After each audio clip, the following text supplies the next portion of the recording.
Most ফাইটে engaged হয়ে গেছে। আমরা একটু যদি চলে যাই এমজি কে অ্যালেক্সের কাছে। ও মাই গড, অ্যালেক্স যেহেতু নকড হয়ে গেছে, ইওর নেক্সট কে একাই কিন্তু সার্ভাইভ করতে হবে। দেখা যাক ইওর নেক্সট কি করে ফেলে। ইওর নেক্সট মোটামুটি ভালো একটা ড্যামেজ দিয়ে দেওয়ার চেষ্টা, যদিও তাকে 1v2 করতে হবে। আই গেস দ্যাট তার জন্য 1v2 অনেকটাই বেশি ইজি হয়ে যাবে। খেলবা 1v1 তুমি? ভাই আমি তো 1v1 খেলতে পারি না, যে কারণে আমি গেম প্লে করি না, আমি কাস্টিং করি। Thank you Rakibul Bhaiya, thank you so much for reaction and thank you so much, give me your heart.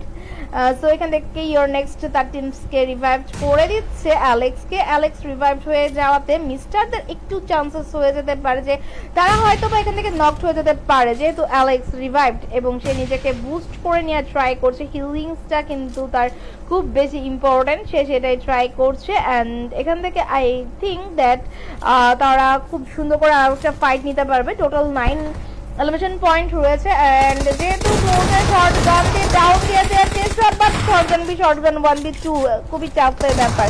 Alex try করছে নিজেকে সেভ করে রাখার জন্য, বাট অ্যালেক্সের দিকে কিন্তু দুজন সুন্দরভাবে ঘেরাও করে রেখেছিল।